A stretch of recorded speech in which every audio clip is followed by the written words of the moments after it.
ఈ వారం మన గెస్ట్ 2009 బ్యాచ్ పోలీస్ ఆఫీసర్ పేరు వినోద్ కుమార్ గారు, సైబర్ ఇన్స్పెక్టర్, తిరుపతి.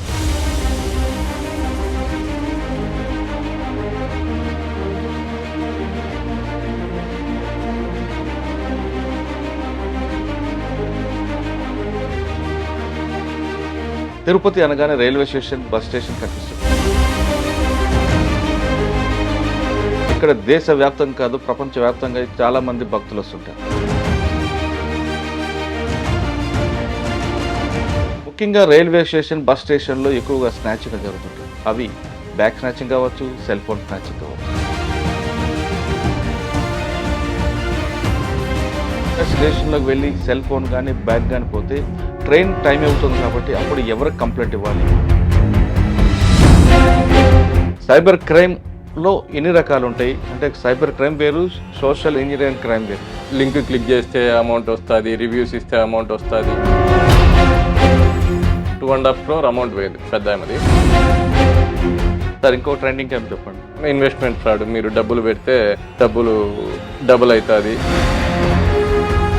ఎన్ని ఉంటాయి సార్ మీకు తిరుపతిలో పేరు మంత్ సైబర్? ఎన్సీఆర్పి పోర్టల్లో కంప్లైంట్ రైజ్ చేసేది. కంప్లైంట్ రాకుండా సైబర్ క్రైమ్ మోసపోకుండా ఉండాలంటే పబ్లిక్ ఏం చేయాలి? వాట్సాప్ స్టేటస్లో కానీ టెంప్లెట్లు కానీ. అంటే మీకు వచ్చిన కంప్లైంట్లో అమాయకత్వంతో మోసపోయిన ఉంటారా లేదా అత్యాసతో మోసపోయిన కనిపిస్తుంటారా? అత్యాస్తం మోసపోయిన వాళ్ళే ఎక్కువ. అంటే ఆఫ్లైన్లో ఆన్లైన్లో ఉండడం డిఫరెన్స్ వల్ల ఇది జరుగుతుంది అనుకోవచ్చా? లేడీస్ వాళ్ళ ఫొటోస్ కానీ ఏది ఓపెన్లో పెట్టకూడదు. అసలు ఫోన్ నెంబర్ అయితే ఎవరు కదండి బయట ఫోన్ నెంబర్ ఎవరు, కానీ ప్రతి సెల్ ఫోన్ రింగ్ అయినప్పుడల్లా మనకు కాలర్ ట్యూన్ వస్తూనే ఉంది కదా సార్, ఇట్లాంటివి చెయ్యొద్దండి. రైల్వే స్టేషన్లో కానీ బస్ స్టేషన్లో కానీ ప్రయాణికుడు ఎంత తొందరగా బస్సు ఎక్కాలని చూస్తుంటాడు. ట్రైన్ ప్లాట్ఫామ్ మీద ఉంటుంది, వెళ్ళిపో. ఆ టైంలో ఫోన్ పోతే ట్రైన్ వెళ్తున్న కోచ్లోకి వెళ్ళిపోయాడు. కోచ్లోకి వెళ్ళి అక్కడ నుంచి కంప్లైంట్ ఇవ్వాలంటే ఏం చేయాలి? ఒకవేళ ప్లాట్ఫామ్ మీద చూసుకున్నాడు అనుకోండి, ఎక్కడ కంప్లైంట్ ఇవ్వాలి? డైల్ 112 ఇవి తప్ప వేరే ఆప్షన్ ఏం లేదు. సైబర్ క్రైమ్లో మోసాలు జరగకుండా ఉండాలంటే ఏం చేయాలి? మనకు తెలిసి తెలియకుండా ఏదన్నా క్లిక్ చేసేయడం.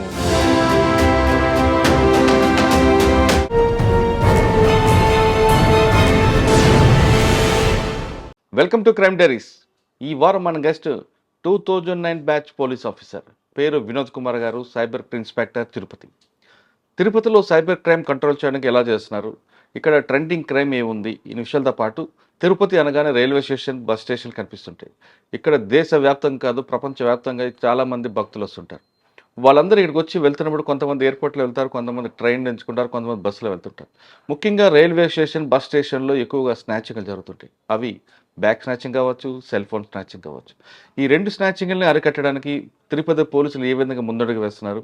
అంతేకాకుండా ఒకవేళ స్టేషన్లోకి వెళ్ళి సెల్ ఫోన్ కానీ బ్యాగ్ కానీ పోతే ట్రైన్ టైం అవుతుంది కాబట్టి అప్పుడు ఎవరికి కంప్లైంట్ ఇవ్వాలి? ఒకవేళ ట్రైన్ ఎక్కిన తర్వాత ఎవరికి కంప్లైంట్ ఇవ్వాలి? అటువంటి కంప్లైంట్ని పోలీసులు ఏ విధంగా ట్రేస్ చేస్తారు అనే విషయాల్ని వినోద్ కుమార్ గారు తెలుసుకుందాం. సార్ నమస్తే అండి. వినోద్ కుమార్ గారు 2009. సార్ సైబర్ క్రైమ్ ఫస్ట్ కన్నా ముందు సైబర్ క్రైమ్ అనేది ఇప్పుడు ఆల్రెడీ ట్రెండింగ్ క్రైమ్ నడుస్తుంది కాబట్టి దాంట్లో ట్రెండింగ్లో ఏం జరుగుతుంది, అవి ఎలా జరుగుతుంటాయి, ఎంఓ ఎలా ఉంటుంది, దాన్ని ఎలా బ్రేక్ చేయాలి, ఈ విషయాల కన్నా ముందు దాంతోపాటు తిరుపతి రైల్వే స్టేషన్, తిరుపతిలో వచ్చేవారికి సెల్ ఫోన్ కొట్టేస్తుంటుంది, ఒక గ్యాంగ్ తిరుగుతుంటుంది. ఆ గ్యాంగ్ ఐడెంటిఫై చేయడం కన్నా ప్రయాణికులు ఫోన్ పోతుంది ఒక పక్కన బ్యాగ్ పోతుంది, మరోవైపు ట్రైన్ ప్లాట్ఫామ్ మీద ఉంటుంది. ఈ ఈ పీక్ టైంలో పోయినప్పుడు ట్రైన్ ఎక్కి కంప్లైంట్ ఎవరికి ఇవ్వచ్చు? ఒకవేళ స్టేషన్లో కంప్లైంట్ ఇవ్వాలా లేదా పోలీస్ స్టేషన్కి వచ్చి ఇవ్వాలా? ఈ రెండు సబ్జెక్ట్ మీద చెప్పే కానీ ముందు వినోద్ కుమార్ గారి కుటుంబ నేపథ్యం, పోలీస్ యూనిఫామ్ బై ఛాన్సా బై చాయిస్ అండి? పోలీస్ యూనిఫామ్ అనేది నాకు బై ఛాన్సే వచ్చింది, కాకపోతే చాయిస్ ఎప్పటి నుంచో ఉంది నాకు. బేసిక్గా ఏమంటే సార్, మా ఫాదర్ ఆర్ వెంకటరాజు గారు retired sub inspector. Police family, మీరు పోలీస్ ఫ్యామిలీ. మా మదర్ హౌస్ వైఫ్ వెంకటలక్ష్మి, మా బ్రదరు శ్రీనివాస వరప్రసాద్, ఆయన ఇంటికాడ వ్యవసాయం చేస్తూ ఉంటారు. నాది బీటెక్ అయిపోయేటప్పటికి మా నాన్న రిటైర్డ్ అయినారు. మాకు ఆబ్వియస్లీ మా ఫాదర్ పోలీస్ ఫ్యామిలీ కాబట్టి మేము ఉండేది. అప్పటి నుంచి మాకు యూనిఫామ్ అంటే ఇష్టం సార్. మా బ్రదర్ అప్పటికి గ్రూప్స్కి ప్రిపేర్ అవుతా చదువుతూ ఉన్నాడు కాంపిటేటివ్ ఎగ్జామ్స్ కోసం. దానివల్ల ఇంకా నాకు బీటెక్ అయిపోతానే ఈ నోటిఫికేషన్ పడ్డము, ఈ యూనిఫామ్ అంటే ఇష్టం ఉండడము, దీనివల్ల ఇంకా ఎగ్జామ్ రాయడం ఇట్లా రావడం జరిగింది. సార్ పోలీస్ ఫ్యామిలీ నుంచి వచ్చారు మీరు. నాన్నగారు ఎప్పుడు టైంకి వస్తారో ఎప్పుడు వెళ్తారో మీకు తెలియదు. పోలీస్ జాబ్ ఉంది 24/7. ఇటు అప్పుడు అనుకుని ఉంటారు మీకు మిగతా ఫ్రెండ్స్తో కంపేర్ చేసుకుంటే అమ్మ నాన్న రావడం వెళ్ళడం, అమ్మ ఒకరు వస్తారు నాన్న రారు అనేది. అంటే తండ్రికి దూరం అన్నది మీరు అప్పుడే చూసారు కదా. మరి ఈ పోస్ట్ ఎందుకు ఎంచుకున్నారు? ఇప్పుడు మీకు కూడా అదే ప్రాబ్లం వస్తుంది కదా ఇప్పుడు.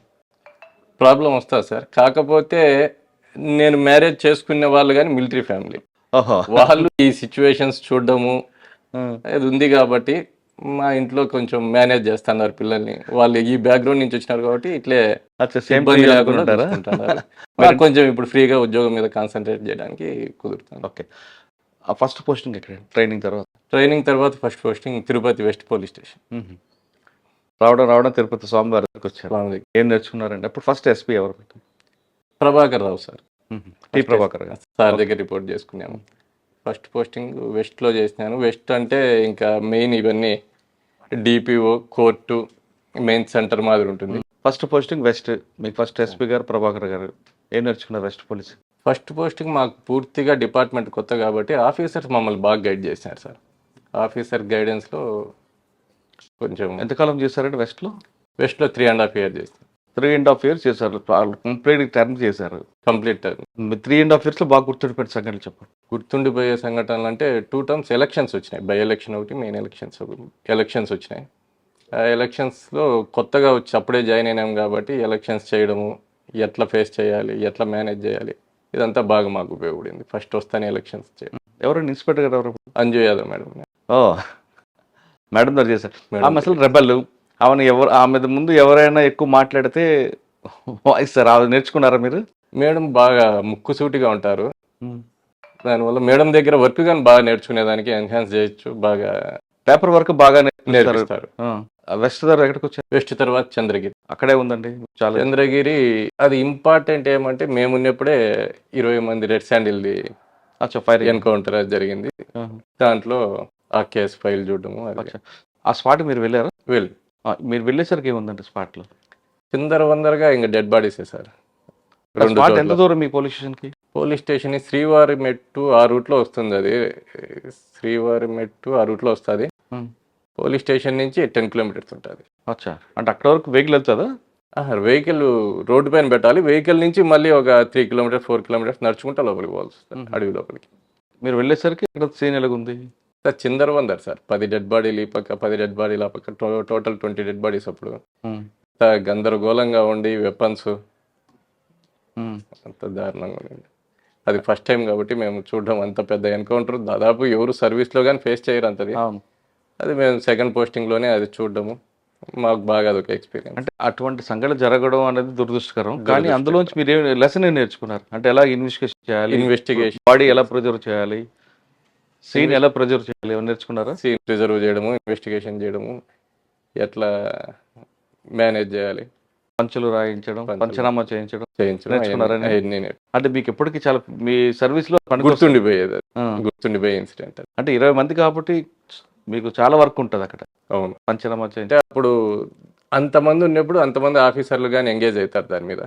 ఎవరి పని వాళ్ళకి డివైడ్ చేస్తారు. అదంతా బ్యాలెన్స్ గా చేసుకుంటా వెళ్ళిపోవచ్చు. అనిపించిందా ఇంత పెద్ద ఎన్కౌంటర్ ఫస్ట్ టైం చూస్తున్నాం, భయపడడం కానీ బాధపడడం కానీ జరగలేదు? భయపడడం ఏం జరగదు. అప్పుడు ఉండే పరిస్థితులు అట్టుకున్నాయి. రెడ్ శాండిల్ విపరీతంగా ఉండింది. ఓకే, చంద్రగిరి తర్వాత అండి? చంద్రగిరి తర్వాత Tirumala 2 Town police station. Sir చంద్రగిరిలో ఉన్న టైంలో ప్రతి పోలీస్ ఆఫీసర్కి ఒక కోరిక ఉంటుంది. చంద్రగిరిని కాదు, ఫస్ట్ పోస్టింగ్లోనే బైక్ మీద వెళ్ళాలి, పబ్లిక్లో కనబడాలి, ఆ ఇమేజ్ ఎంజాయ్ చేయాలి ఉంటుంది. మీరు ఏ పోలీస్ స్టేషన్ ఎక్కువ చేశారు? నేను వెస్ట్ పోలీస్ స్టేషన్లో బాగా చేశాను సార్. వెస్ట్ పోలీస్ స్టేషన్లో మంచి ఆఫీసర్ ఉన్నారు మమ్మల్ని గైడ్ చేయడానికి. మమ్మల్ని 24 hours బయటే రోడ్డు పైన తిరగడము, వెహికల్ చెకింగ్లు, ఫైన్లు చేయడము, పబ్లిక్లోకి వెళ్ళిపోవడము, ఎలక్షన్ టైం కాబట్టి రూట్ మార్చులు ఇవన్నీ చేసాం. వెస్ట్ పోలీస్ స్టేషన్లో పూర్తిగా పబ్లిక్ దాంట్లోనే ఉన్నాం. స్టేషన్లో కూర్చొని ఏదో టైం స్పెండ్ చేయకుండా బయటికి వెళ్ళి పబ్లిక్తో అవునా రావడం. చంద్రగిరి తర్వాత ఎక్కడున్నారు? చంద్రగిరి తర్వాత తిరుమల 2 Towns. తిరుమల పైన కొండ మీదకి వచ్చారు. అక్కడ ఏం చేసుకున్నారు? స్వామివారికి మంచి పూర్తి డిఫరెన్స్ సార్ ఈ వెస్ట్కి, చంద్రగిరికి, తిరుమలకి. తిరుమలలో అంత భక్తుల సేవే ఉంటుంది. వాళ్ళు పోగొట్టుకొని వస్తారు, వాళ్ళు ఏదో మోసపోయి వస్తారు, మనం అక్కడ ర్యాష్గా హార్ష్గా ఉండేదానికి లేదు. కేవలం వాళ్ళని స్వాతంత్రపరచాం. మన దగ్గరకు వస్తే వాడు ఇంకా ఫీల్ కాకుండా కూల్గా వెళ్ళిపోయేటట్టు వాళ్ళ ఈ క్రౌడ్ కంట్రోల్ కానీ క్రౌడ్ మేనేజ్మెంట్ కానీ కోఆర్డినేట్ చేసుకొని టీటీడీతో కోఆర్డినేట్ చేసుకొని చేయాల్సి వస్తుంది. వివిధ వింగులు ఉంటాయి అక్కడ, వాళ్ళందరితో కోఆర్డినేట్ చేసుకొని చేయాల్సి వస్తుంది. అచ్చా, మీకు అక్కడ ఎంతమంది ఎంత కాలం పనిచేస్తారు అక్కడ? అక్కడ 2 years చేసి 2 years చేశారు. 2 yearsలో మీకు బాగా గుర్తుండిపోయిన సంఘటన ఉందా? మెమరబుల్ ఇన్సిడెంట్స్ అంటే అక్కడ శ్రీవారి బ్రహ్మోత్సవాల టైంలో మేము బందోబస్తుకి దాదాపు 3,000-4,000 మెంబర్స్ని పిలుస్తాం మా పోలీస్ వాళ్ళని. క్రౌడ్ కానీ అదేవిధంగా గరుడ సేవ ఆ రోజుల్లో 2 లక్షలు 3 లక్షల మంది వస్తారు. మాకు వచ్చిన స్టాఫ్కి ఏ ఇబ్బందులు లేకుండా వాళ్ళతో ఉద్యోగాలు చేయించుకోవాలా, వాళ్ళకి కావాల్సిన సౌకర్యాలు చూడాలా, వాళ్ళకి అకామిడేషన్ కానీ ఫుడ్ కానీ ఇవన్నీ చూసుకుంటా వీళ్ళని ఆడబెట్టి మేము ఉద్యోగం చేయాల్సి వస్తుంది. అదొకటి అవన్నీ వాళ్ళకి దర్శనాలు అంటే అది సెకండరీ. వీళ్ళతో ఉద్యోగం చేయాలంటే వీళ్ళకి ఫుడ్ కానీ అకామిడేషన్ కానీ కరెక్ట్ గా మేము టైంకి పెట్టాలి. వాళ్ళే అంత మందికి చేయడము, టీటీడీని కోఆర్డినేట్ చేసుకొని చేయడము అంతా నాకు బాగా ప్లస్ అయింది సార్. సార్ అదొక్కటే కాకుండా తిరుమలలో ఎక్కువగా ప్రోటోకాల్ డ్యూటీ కూడా ఎక్కువ ఉంటుంది. ప్రోటోకాల్ డ్యూటీ ఇంక తిరుమల అంటేనే దర్శనాలు కాబట్టి ప్రోటోకాల్ ఆబ్వియస్ గా ఉంటాయి సార్. అందులో ప్రెజర్ ఉంటుందండి. ప్రెజర్ అది మా వరకు రాలేదు ఎస్ఐలం కాబట్టి అప్పుడు ఆ ప్రెజర్ అనేది 1 town లో చూస్తారు. మేము 2 town లో పనిచేసాను. 1 town లో పూర్తిగా ప్రోటోకాల్ ఉంటుంది, అది వాళ్ళు చూస్తారు. ఓకే, తిరుమల తర్వాత అంటే? తిరుమల తర్వాత అలిపిరి చేసినాను సార్. అలిపిరిలో ఏముంది మీకు? అలిపిరిలో మీకు ఇన్స్పెక్టర్ సుబ్బారెడ్డి సార్ అని చెప్పి రాజశేఖర్ గారు ఉండేవారు కదా సార్. మాకు ముందు ఉన్నారు సార్. అంతకుముందు నేను వెస్ట్లో పనిచేసేటప్పుడు అలిపిరిలో ఇన్స్పెక్టర్ గా రాజశేఖర్ గారు ఉన్నారు. నేను నా టైంలో సుబ్బారెడ్డి సార్ ఉన్నారు. ల్యాండ్ డిస్ప్యూట్స్ ఎక్కువ, అవుట్స్కట్స్ ఏరియాస్ ఉన్నాయి బాగా, అప్పుడప్పుడే డెవలప్ అయ్యే కాబట్టి బాగా ల్యాండ్ డిస్ప్యూట్స్, దాంట్లో నాలెడ్జ్ ఎట్లా హ్యాండిల్ చేయాలా, డిస్ప్యూట్లో ఇన్వాల్వ్ అయితే ఒక సమస్య వస్తుంది, ఇన్వాల్వ్ కాకపోతే ఒక సమస్య వస్తుంది. ఇన్వాల్వ్ కాకపోతే దాంట్లో పడి కొట్టుకుంటారు, ఇన్వాల్వ్ అయితే ల్యాండ్ డిస్ప్యూట్స్లో ఎందుకు ఎంటర్ అయినారు అనేది ఒక సివిల్ మ్యాటర్, మీరు ఎందుకు అట్లా బ్యాలెన్స్గా ఎట్లా చేయాలి. ప్రతి పోలీస్ స్టేషన్ ఏదో ఒక లెసన్ నేర్చుకుంటూనే ఉంటాము. అలిపిరి తర్వాత అండి? అలిపిరి తర్వాత ఎంఆర్పల్లి సార్. అక్కడే ఉందండి ఎంఆర్పల్లి. కానీ మఠం భూములు, హతిరామ్జీకి సంబంధించిన మఠం భూములు, రోడ్ యాక్సిడెంట్స్, హైవే ఉంది కాబట్టి ఇట్లా అక్కడ. నెక్స్ట్ ఎంఆర్పల్లి తర్వాత ప్రమోషన్ వచ్చింది. ప్రమోషన్ వచ్చిన తర్వాత first posting cyber crime Tirupati. Okay sir, మీరు మీ నాన్నగారి దగ్గర నుంచి వచ్చారు అక్కడ పోలీస్ ఫ్యామిలీ నుంచి. మీ నాన్నగారి టైంలో ట్రెడిషనల్ క్రైమ్ ఉంటుంది. ఒక దొంగతనం జరిగితే ఎవరు చేశాడు వాటి పుట్టు పూర్వతలు సహా వచ్చేస్తుంది. ఆ కుటుంబం వాళ్ళే చేసేవారు, ఆ సామాజిక చేసేవారు, పట్టుకున్నారు. మీ సర్వీస్లోకి వచ్చి కొంత తగ్గింది ట్రెడిషనల్ క్రైమ్. తర్వాత వైట్ కలర్ రెఫరెన్స్ వచ్చింది, ప్రజెంట్ సైబర్ క్రైమ్. సైబర్ క్రైమ్లో ఎన్ని రకాలు ఉంటాయి అంటే? సైబర్ క్రైమ్ వేరు, సోషల్ ఇంజనీరింగ్ క్రైమ్ వేరు. ఈ రెండిట్ల యొక్క వ్యత్యాసం ఏంటి? ఎక్కువ బాధితులు సైబర్ క్రైమ్ వేటి అంటే సోషల్ ఇంజనీరింగ్ వైపు విక్టిమ్స్ ఎందుకు అవ్వడానికి కారణం ఏంటంటే? సైబర్ క్రైమ్ అంటే మెయిన్ ఖచ్చితంగా హ్యూమన్ ఇంటరాక్షన్ లేకుండా అయితే క్రైమ్ జరగదు సార్. మనము ఆశతోనో అంటే లింక్ క్లిక్ చేస్తే అమౌంట్ వస్తుంది, రివ్యూస్ ఇస్తే అమౌంట్ వస్తుంది, ఓటీపీ చెప్పండి, ఇట్లా ఏదన్నా అన్నప్పుడు ఆశపడి చెప్పడమో, లేకపోతే భయపడ్డమో, మీ మీద పార్సల్ వచ్చింది, డ్రగ్స్ ఉన్నాయి, ఇట్లా ఏదన్నా వాళ్ళు పోలీసులు, నార్కోటిక్స్, సిబిఐ అంటే భయపడ్డమో, ఈ ఆశతో భయంతో మనమే మన దగ్గర ఉండే ఇన్ఫర్మేషన్ అవతల వాళ్ళకి ఇచ్చేస్తున్నాం సార్. మన ఇంటరాక్షన్ లేకుండా, మనం ఏం లింకులు క్లిక్ చేయకుండా, మనం ఏమి చేయకుండా టెక్నాలజీని ఎంత యూజ్ చేసుకోవాలో అంతే యూజ్ చేసుకుంటే ఏం ప్రాబ్లం ఏమి ఉండదు. ఓకే, ఆశపడి భయపడి తెలియక ఎవరికి చెప్పుకోలేక అట్లా మన ఇన్ఫర్మేషన్ అవతల వాళ్ళకి ఇవ్వడం వల్లనే ఇట్లా క్రైమ్స్, సైబర్ క్రైమ్ అనేది పెరుగుతుంది. సైబర్ క్రైమ్ మెయిన్గా ఇప్పుడు అఫెన్స్ జరిగిన తర్వాత పట్టుకోవడం అనేది చాలా కష్టం అయిపోతుంది సార్. ఇంతకుముందు అయితే ఏదో ఇండియాలో కంట్రీలో జరుగుతూ అనేది, ఇప్పుడు ప్రపంచవ్యాప్తంగా ఎక్కడైనా కూర్చొని ఎక్కడి నుంచైనా ఆపరేట్ చేస్తున్నారు. ట్రెడిషనల్ క్రైమ్స్ అయితే ఒక అఫెండర్ మన దగ్గరకు వస్తాడు, కత్తి చూపించో లేకపోతే ఎట్లో మనకు కనపడతాడు, తీసుకుంటాడు, మన దగ్గర ఉండేది మాత్రమే దోచుకుంటాడు. ఇట్లా సైబర్ క్రైముల్లో మన బ్యాంకులో ఉండేది మొత్తం కొల్లగొడుతున్నారు. అది కాకుండా లోన్ పెట్టించి మరీ తీసుకునే సందర్భాలు కానీ ఎంతో ఉన్నాయి. మన దగ్గర నుంచి లోన్ పెట్టించి మరీ అమౌంట్ వాళ్ళు కాజేస్తాను. ఆ తరహా కేసు వచ్చింది మీ దగ్గరికి? చాలా వచ్చినాయి, ఆ మాదిరి చాలా వచ్చినాయి. మనతోనే భయపెట్టి మీరే లోన్ తీసుకోండి అని మన అకౌంట్లో అమౌంట్ పడిన తర్వాత వాళ్ళు విత్డ్రా చేసుకునే సందర్భాలు కానీ ఉన్నాయి. అంత దారుణంగా సైబర్ క్రైమ్స్ ఉన్నాయి. ఇప్పుడు ట్రెడిషనల్ క్రైమ్స్ ఏం జరుగుతుంటాయి సార్, ఎంత జరిగినా కానీ అక్కడ ఇంట్లో ఉండే డబ్బు పోతుంది, అదే జరుగుతుంది. 1000 కోట్లు సైబర్ క్రైమ్లో మోసపోతాం, పోగొట్టుకుంటాం. తిరుపతిలో సైబర్ క్రైమ్ ఉందా అసలు? అవుతుంటాయా కేసులు? తిరుపతిలో సైబర్ క్రైమ్స్ ఎక్కువే సార్, జరుగుతూ ఉంటాయి. మేము అది ప్రీ రిజిస్ట్రేషన్ చేస్తాం సార్. ఇక్కడ మేము ఏది కంప్లైంట్ వస్తే బర్కింగ్ చేయడము మా ఎస్పీ గారి ఇన్స్ట్రక్షన్స్ మేరకు ప్రతి ఒక్కరూ అఫెన్స్ జరిగితే అది డిటెక్ట్ అయినా కాకపోయినా కేసు అయితే రిజిస్టర్ చేస్తాము, ఎఫర్ట్స్ అయితే చేస్తాం, ఎఫర్ట్స్ చేస్తున్నాము. అమౌంట్ పడిన అకౌంట్స్ అన్నీ ఆటోమేటిక్గా ఎన్సీఆర్పీలో ఫ్రీజ్ అవుతుంటాయి, ఇవన్నీ వెరిఫై చేయడము, ఎవరికి పడింది అనడము, ఇవన్నీ అయితే మేము అంటే ఏ continuous గా ఎంఓ ఎక్కువ వస్తుందండి ఎంఓలు మీకు? అంటే ఇన్వెస్ట్ ఫ్రాడ్ ఉంటుందా, హనీ ట్రాప్ ఉంటుందా, డిజిటల్ అరెస్ట్ ఉంటుందా? ఇప్పుడు ప్రజెంట్ సార్ ఒక 3-4 నెలల నుంచి డిజిటల్ అరెస్ట్ ఎక్కువైపోయినాయి. తిరుపతిలో తిరుపతిలో అని కాదు, మొత్తం ఓవరాల్గా కానీ డిజిటల్ అరెస్ట్ ఎక్కువైపోయినాయి. ఉమ్. మీ పేరు మీద పార్సల్ వచ్చిందని, మీ పేరు మీద సిమ్ములు ఎక్కువ ఉన్నాయని అట్లా ట్రాప్ చేయడము, అక్కడి నుంచి వాళ్ళని మీ అకౌంట్ మేము వెరిఫై చేస్తాం, అమౌంట్ మాకు పంపేయండి, వెరిఫై చేసిన తర్వాత కావాలంటే రిలీజ్ చేస్తామని చెప్పి అమౌంట్ వేయించుకోవడము, ఇట్లా రెగ్యులర్గా జరుగుతూనే ఉన్నాయి. మా దగ్గర రీసెంట్గా ఒక 1 month back sir 2.5 crore amount పోయింది పెద్ద ఆమెది.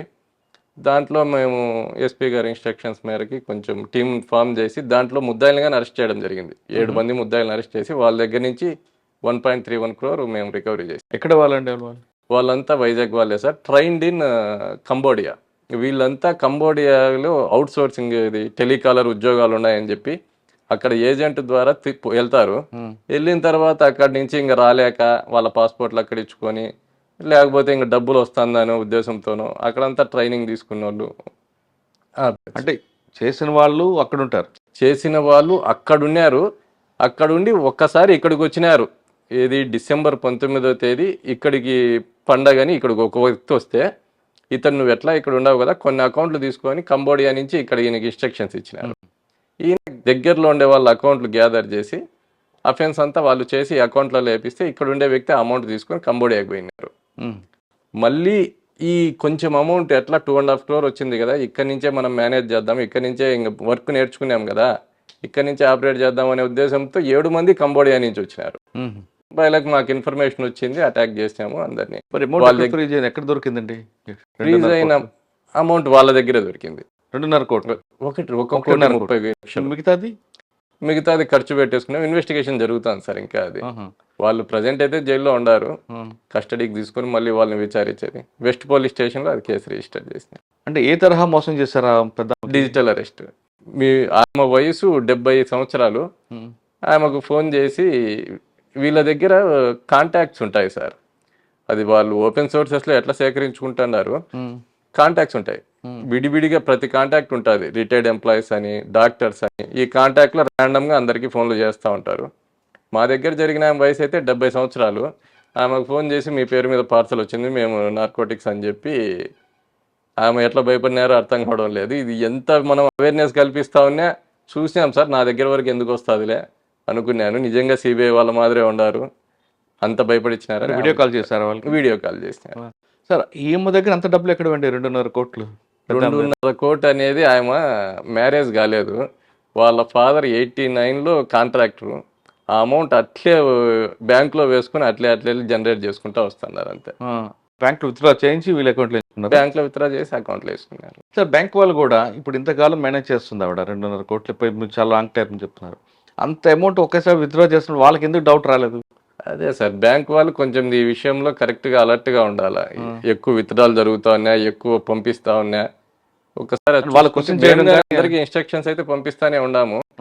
ఉన్నట్టుండి అకౌంట్ ఓపెన్ చేస్తేనే మరుసటి రోజు లక్షల అమౌంట్ పట్టము, మరుసటి రోజు అకౌంట్ ఫ్రీజ్ కావడం, ఇట్లాంటి జరిగినప్పుడు కొంచెం కేర్ఫుల్గా ఉంటే సరిపోతుంది. వాళ్ళ నోటీసులు ఉంటుంది కదండి. ఇప్పుడు అమ్మాయి ఎప్పుడు తీరిన డబ్బులు ఆమె ఒకేసారి కోర్టులు తీసుకుంటే ఖచ్చితంగా ఉంటుంది. అంటే ఆమె ఒకే రోజు తీయలేదు, 10 రోజులు. సరే 15 days అయినా ఆమెకి క్వశ్చన్ చేస్తుంటే విషయం బయటకు వచ్చిండు. ఆమె ఎవరికి చెప్పుకోలేదు, ఒకటే ఉంది కాబట్టి ఎవరికి చెప్పుకోకుండా భయపడిపోయి ఏదో జరుగుతుంది అనుకుని. అది మళ్ళీ మేము అమౌంట్ వెరిఫై చేసిన తర్వాత మళ్ళీ మీకు రీఫండ్ చేస్తాం, మేము పోలీసులు, మేము ఎక్కడికి పోతాము, మళ్ళీ మీకు రీఫండ్ చేస్తామని చెప్పి వాళ్ళు ఆ మాదిరి చేసినారు. సార్ ఇంకో ట్రెండింగ్ ఏం చెప్పండి? Investment fraud.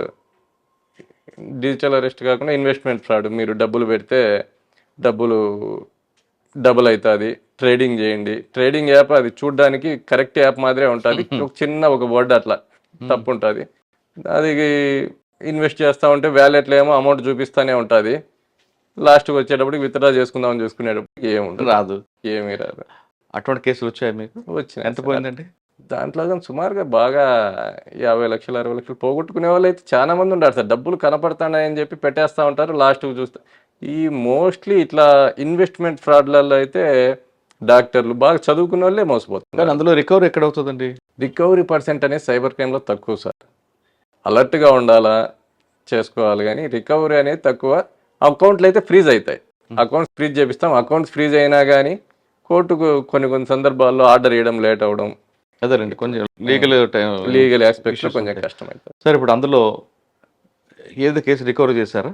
ఒకటేనా? ఇన్వెస్ట్మెంట్ ఫ్రాడ్స్లో ముద్దాయిలను అరెస్ట్ చేయడం అయితే చేయలేదు, కానీ అమౌంట్ ఫ్రీజ్ చేసి అమౌంట్ ఫ్రీజ్ చేసి కోర్టు ద్వారా వాళ్ళకి రీఫండ్ చేయడం అవన్నీ చేసి.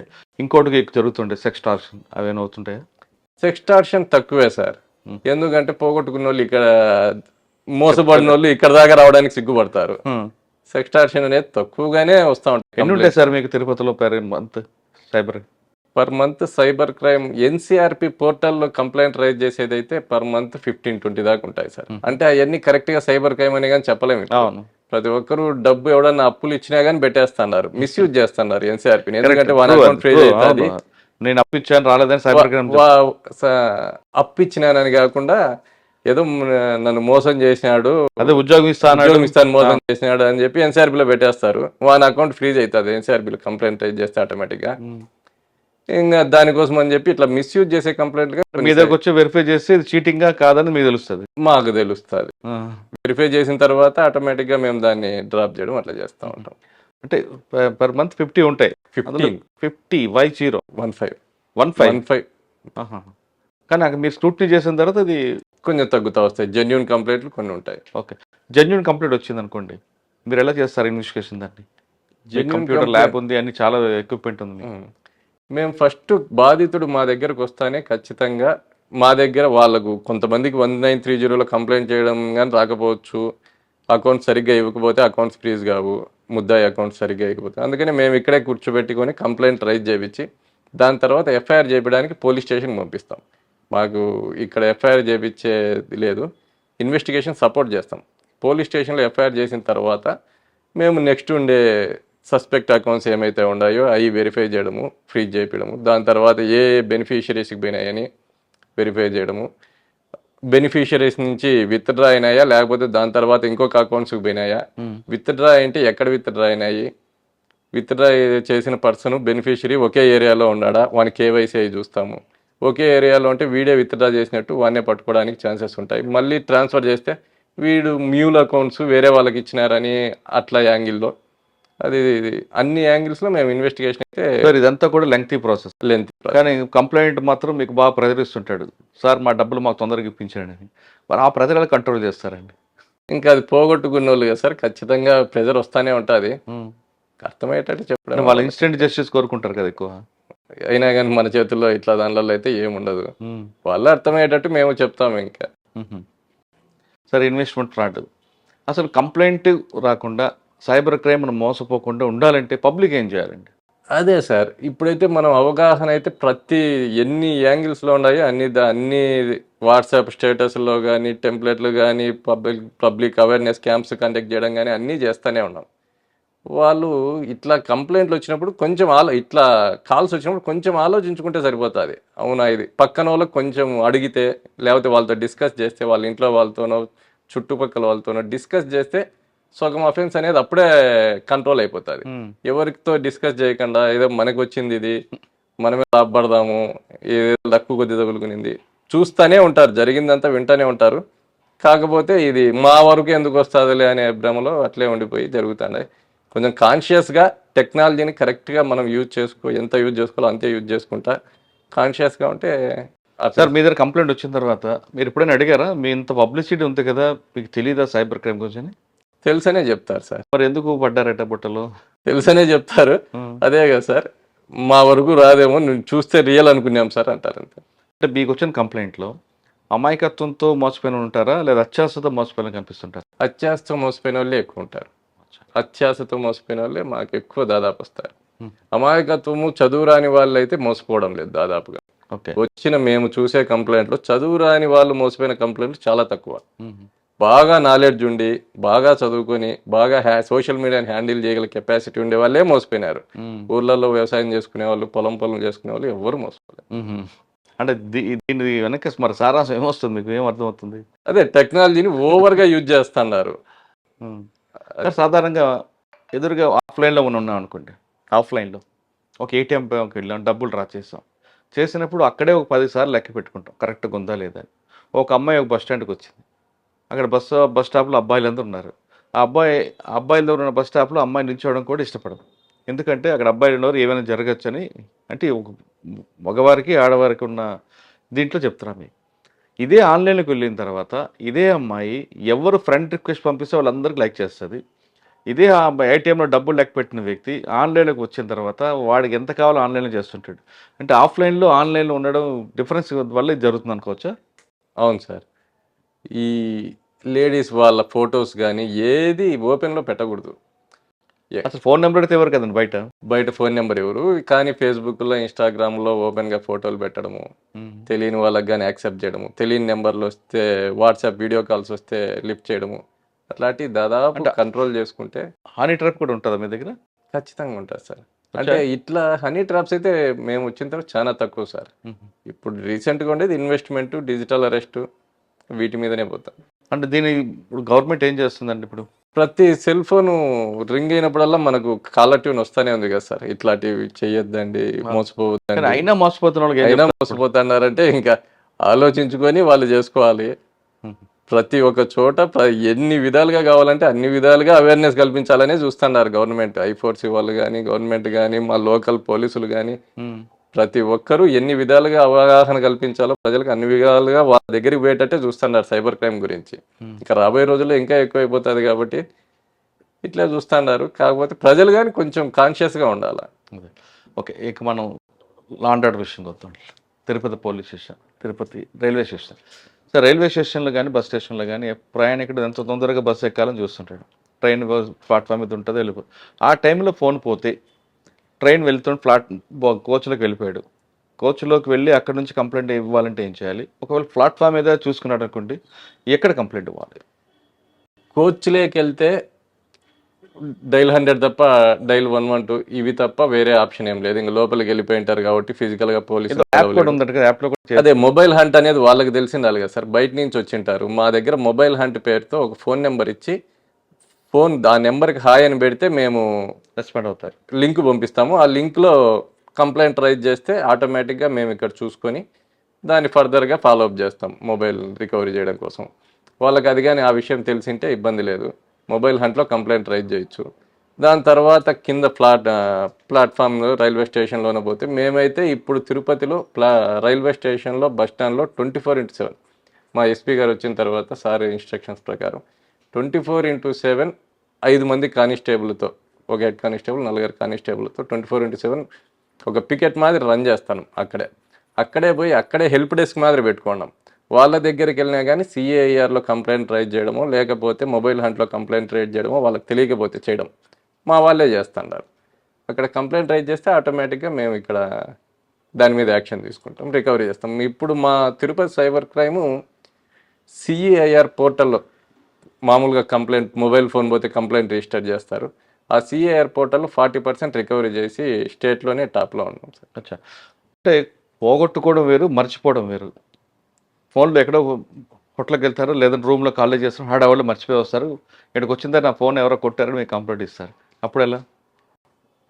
రెండింటికి ఒకటే సేమ్ యాక్షనే సార్. ఎందుకంటే మొబైల్ థెఫ్ట్లు ఎక్కువ జరుగుతూ ఉంటాయి కాబట్టి థెఫ్ట్ అయినా పోగొట్టుకునే కానీ రెండింటికి మొబైల్ హంట్లోనే పెట్టిస్తాం. దాంతోపాటు ఏదైనా గోల్డ్ పోవడం అట్లా పోవడం చేస్తేనే FIR చేస్తాము. మొబైల్ పోగొట్టుకునే లేకపోతే లాస్ట్ అయినా మర్చిపోయినా ఏదైనా కానీ మొబైల్ హంట్లోనో CAIRలోనో ఆ రెండిట్లో ఏదో దాంట్లో కంప్లైంట్ రైజ్ చేసి ఆ మొబైల్ కోసం ఫాలోఅప్ చేస్తాం. కానీ బ్యాగ్ పోయింది అనుకోండి, బ్యాగ్ ఎవరు కొడితే మీరు కంప్లైంట్ రిజిస్టర్ చేస్తారు. ఓకే, బ్యాగ్ మిస్ అయింది అనుకోండి, మిస్ అయితే లాస్ట్ దానికి FIR ఉంటుంది. కానీ మన ఇన్వెస్టిగేషన్ చేయడం దొరికింది అంతే. ఓకే సార్, ఇక్కడ ఒక గ్యాంగ్ ఉంటుందండి. ఆ గ్యాంగ్ పట్టుకుంటే దాదాపు 25 ఫోన్లు రికవర్ అయ్యేవి. సుబ్బారాయుడు గారు అనుకుంటా ఆ టైంలో. అవును సార్. వాడు ఎవరండి? వాడు ఎక్కడున్నాడు ఇప్పుడు? చిత్తూరు జిల్లాకు సంబంధించిన వ్యక్తి. వాడిని పట్టుకున్న తర్వాత కేసు రిజిస్టర్ చేసాము ఈస్ట్ పోలీస్ స్టేషన్లో, రిమాండ్ పంపించాము అంతా. అంటే ఆయన లోపటున్నాడా? అది జరిగి 4 months 5 months అయింది కదా సార్. ఆయన ఒక్కడే ఉన్నాడు, ఇంకా గ్యాంగ్స్ ఏ ఉన్నాయి ఇక్కడ? చాలా గ్యాంగ్లు ఉన్నాయి సార్. ఇది పిలిగ్రిమ్ సెంటర్ కదా సార్. బయట నుంచి వస్తూ ఉంటారు, చేస్తూ ఉంటారు. మేము వాళ్ళని ఎప్పటికప్పుడు అదుపులోకి తీసుకోవడము, రిమాండ్ చేయడము సార్ జరుగుతుంది. ఇక్కడ లోకలే కాకుండా ఇంట్రెస్టెడ్ గ్యాంగ్స్ బయట వస్తుంటారని, అంటే బాలాజీ దర్శన్ పేరు మీద నార్త్ ఇండియన్స్ కొంతమంది రావడం, ఇటువంటి అఫెన్స్ చేసుకెళ్ళి చేస్తుంటారు. మరి వాళ్ళ మీద ఫోకస్ ఉంటుందా? ఖచ్చితంగా అంటే కేవలం స్నాచింగే కాకుండా నైట్ హెచ్పీలు, డే హెచ్పీలు, తలుపులు బ్రేక్ చేయడం, చెడ్డీ గ్యాంగ్ అంటూ ఇవన్నీ తిరుగుతుంటారు. ఖచ్చితంగా దాని మీద క్రైమ్ పార్టీ తిరుగుతూనే ఉంటుంది, ఫోకస్ చేస్తూనే ఉంటాం. సార్ తిరుపతి వచ్చే ప్రయాణికులకి అది రైల్వే స్టేషన్ అవ్వచ్చు, బస్ స్టేషన్ అవ్వచ్చు, ఒకవేళ సామాన్లు సెల్ ఫోన్లు కానీ బ్యాగులు కానీ మిస్ కాగితే మీరు కంప్లైంట్ ఇస్తే మీరు ఇన్వెస్టిగేషన్ చేస్తారు, పట్టుకుంటారు. కానీ ప్రయాణికుడిగా వాళ్ళు తీసుకోవాల్సిన జాగ్రత్త. సార్ బేసిక్గా వచ్చిన తర్వాత వాళ్ళు దర్శనానికి పోయి ఉంటారు, అదే మూడ్లో వెళ్ళిపోతూ ఉంటారు. వాళ్ళు కేర్ఫుల్గా ఉండాలి సార్. వాళ్ళ పక్కన చిన్నపిల్లల్ని ఎట్లా చూసుకుంటారో, పెద్దవాళ్ళని ఎట్లా చూసుకుంటారో అదే విధంగా వాళ్ళు వాళ్ళ వస్తువుల్ని కానీ కేర్ఫుల్గా చూసుకోవాలి ఫస్ట్. ఏదో అక్కడ పట్టేసినాం, ఇక్కడ పెట్టేసినాం అంటే అది ఖచ్చితంగా ఇది పిలిగ్రిమ్ సెంటర్ కాబట్టి చాలా మంది వచ్చేవాళ్ళు పోయేవాళ్ళు ఉంటారు. అది లాస్ట్ అయితే వాళ్ళే మళ్ళీ రేపు ఇబ్బంది పడాల్సి వస్తుంది. అట్లా కాకుండా వాళ్ళు కేర్ఫుల్గా ఉండి అయిన పక్షంలో కానీ ఏదన్నా అఫెన్స్ జరిగింది, ఇబ్బంది అయిందంటే ఖచ్చితంగా పోలీస్ వాళ్ళు రైల్వే స్టేషన్లో, బస్ స్టాండ్లో 24/7 ఉంటున్నారు. దగ్గరలోనే మనకు అందుబాటులో ఉంటారు పిలిగ్రిమ్స్కి, ప్యాసింజర్స్కి. వాళ్ళని అప్రోచ్ కావచ్చు, వాళ్ళు 100% వీళ్ళకు హెల్ప్ చేస్తారు. కానీ కొంతమంది ఫోన్లు బ్యాక్ పాకెట్లో పెట్టుకొని ఫ్రంట్ పాకెట్లో పెట్టుకుని వస్తుంటారు. అటెన్షన్ డైవర్షన్ గ్యాంగ్ కూడా ఉంటుంది రైల్వే. ఉంటుంది సార్ ఖచ్చితంగా. మరి వాళ్ళని అటువంటి ఫోన్లు బ్యాక్ పాకెట్ పెట్టుకోమంటారా, ఎక్కడ పెట్టుకోమని చెప్తారు వాళ్ళు? ఎక్కడ పెట్టుకున్నా కేర్ఫుల్గా పెట్టుకోవాలి sir. Back packet, front packet అని కాదు, వాడు పెట్టుకునేప్పుడు కేర్ఫుల్గా ఉండాలి. వాళ్ళ కంట్రోల్లో ఉండేటట్టు చూసుకోవాలి. ఎక్కడ పెట్టుకునే వాళ్ళ కంట్రోల్లో. బ్యాక్ ప్యాకెట్ పెట్టుకుంటే కొట్టేయడం చాలా ఈజీ అవుతుంది. ఫ్రంట్ ప్యాకెట్లో పెట్టుకునే కానీ అట్లా కొంచెం అటెన్షన్ డైవర్షన్ చేసి రైట్ సైడ్ అట్లా అనేసి లెఫ్ట్ సైడ్ లేపేయడం అట్లుంటాయి. అట్లా కాకుండా వాళ్ళ కంట్రోల్లో ఉండాలి. వాళ్ళ వస్తువులన్నీ వాళ్ళ కంట్రోల్లో ఉండేటట్టు జాగ్రత్తగా పెట్టుకోవాలి. తిరుపతిలో ఉన్న ప్రజలకి దొంగతనాలు కానీ నష్టం కానీ జరగకుండా ఉంటే ఎలాంటి జాగ్రత్త తీసుకోవాలి? అంటే చాలామంది లాకర్లో పెట్టామనుకొని తాళాలు కూడా పక్కన పెడతారు, విలువైన వస్తువులు. బయటకు వస్తున్నప్పుడు కూడా అంత ఎక్స్పోజ్ అవ్వాలని గోల్డ్ అంతా వేసుకొని వస్తారు. లేదా ట్రైన్లో వెళ్తున్న వాళ్ళు ఏదో వాడిచ్చాడని వీడిచ్చాడని తిని వెళ్ళిపోవడం, కిటికీల దగ్గర పడుకోవడం, ఇది ఒకటి జరుగుతుంది. ముఖ్యంగా చెప్పాలంటే వీరు ఇంత చెప్తున్నట్టుగా సైబర్ క్రైమ్లో మోసాలు జరగకుండా ఉండాలంటే ఏం చేయాలి? డిజిటల్ దీంట్లో కొంచెం అలర్ట్గా ఉండాలి సార్. మనకు తెలిసి తెలియకుండా ఏదన్నా క్లిక్ చేసేయడము, మన ఇన్ఫర్మేషన్ తెలియని వాళ్ళతో పంచుకోవడము, ఇటువంటివి చేయకుండా అలర్ట్గా ఉండాలి. మనకు తెలిసిన వాళ్ళతోనే ఏదన్నా షేర్ చేసుకోవాలి. తెలియని వాట్సాప్ లింకులు కానీ, తెలియని వాళ్ళు ఎవరన్నా హాయిలు పెట్టినా, మెసేజ్లు పెట్టినా దానికి రియాక్ట్ కాకుండా ఉండాలి. తర్వాత వాళ్ళకి ఏదన్నా ఇబ్బంది అనిపిస్తే వెంటనే 1930కి కాల్ చేయడం కానీ, లేదంటే సైబర్ క్రైమ్ ఆఫీస్కి రావడం కానీ, లేదంటే దగ్గరలో ఉండే పోలీస్ స్టేషన్ అప్రోచ్ కావడం కానీ చేయాలి. వెంటనే వస్తే మేము ఏదన్నా అకౌంట్స్ ఫ్రీజ్ చేయడానికి పాసిబిలిటీ ఉంటుంది. ఎక్కువ రోజులు అయిపోతే అది కానీ పాసిబిలిటీ ఉండదు. సైబర్ క్రైమ్లో మెయిన్గా ఈ గోల్డెన్ అవర్ అనేది ఇంపార్టెంట్. అమౌంట్ ఒక్కసారి చేయి దాటిపోయిందంటే దాన్ని రికవర్ చేసేయడం చాలా కష్టం. కాబట్టి అమౌంట్ పోకుండా ఉండాలి. తొందరగా వచ్చి కంప్లైంట్ రైజ్ చేయాల్సి ఉంటుంది. కాన్షియస్గా ఉండాలి సార్. ఏదైనా కానీ ముందు మనం ఏదైనా ఒక పని చేస్తున్నామంటే అది ఎక్కడి వరకు దారి తీస్తుంది అనేది వాళ్ళకి నాలెడ్జ్ ఉండాలి. డిజిటల్గా కొంచెం ఎంత యూజ్ చేయాలో మనం అంతే యూజ్ చేసుకుంటా చేస్తే బాగుంటుంది. ఓకే, మీరు సైబర్ క్రైమ్ బాధితులు కాకుండా ఉండాలంటే ఆన్లైన్కి ఆఫ్లైన్కి తేడా తెలుసుకున్నట్టున్నారు ఇన్స్పెక్టర్ గారు. బయట తెలియని వ్యక్తితో మనం మాట్లాడేటప్పుడు నేరుగా ఎదురుగా ఉన్నప్పుడు ఎంత జాగ్రత్తగా మాట్లాడతాం, ఎన్ని విషయాలు అంత షేర్ చేసుకోవాలనే విషయాలు చేస్తాం. కానీ అదే ఆన్లైన్లో వచ్చేసరికి మనకు తెలియకుండానే మనం అందరికీ కూడా ఫ్రెండ్ రిక్వెస్ట్ పంపిస్తాం. తెలియని వ్యక్తి ఫ్రెండ్ రిక్వెస్ట్ పంపిస్తే ఓకే చేస్తుంటాం. ఇవన్నీ జరుగుతున్నాయి కాబట్టి ఈ నష్టాలు జరుగుతున్నాయి. ఆఫ్లైన్లో ఎంత అలర్ట్ ఉంటారో ఆన్లైన్లో అంతకన్నా అలర్ట్ ఉంటే సైబర్ క్రిమినల్స్ మనల్ని ఏమీ చేయలేరని చెప్తున్నారు. ఒకవేళ అప్పటికి కూడా జరిగితే వెంటనే 1930 చేయండి. అది కూడా గంటలోపు చేస్తే మీ పోయిన డబ్బులు కొంతవరకే రికవర్ అవుతాయి. కానీ ఎప్పుడో తర్వాత చేస్తే మాత్రం కొంచెం ఇబ్బంది పడే అవకాశం ఉంటుందంటూ చెప్తున్నారు. అసలు ఏ ఇబ్బంది లేకుండా ఉండాలంటే మనకు తెలియని వ్యక్తులు ఫోన్ చేస్తే మాట్లాడకపోవడం అన్నది ఉత్తమం అంటూ చెప్తున్నారు. డిజిటల్ మీడియాలో ఎంత కేర్ఫుల్గా ఉంటే అంత బెస్ట్ అంటూ ఇన్స్పెక్టర్ గారు చెప్తున్నారు. వినోద్ కుమార్ గారితో ఎక్స్క్లూజివ్ ఇంటర్వ్యూ. వచ్చే వారం మరో గెస్ట్తో మళ్ళీ కలుద్దాం. అంతవరకు నమస్తే. Thank you.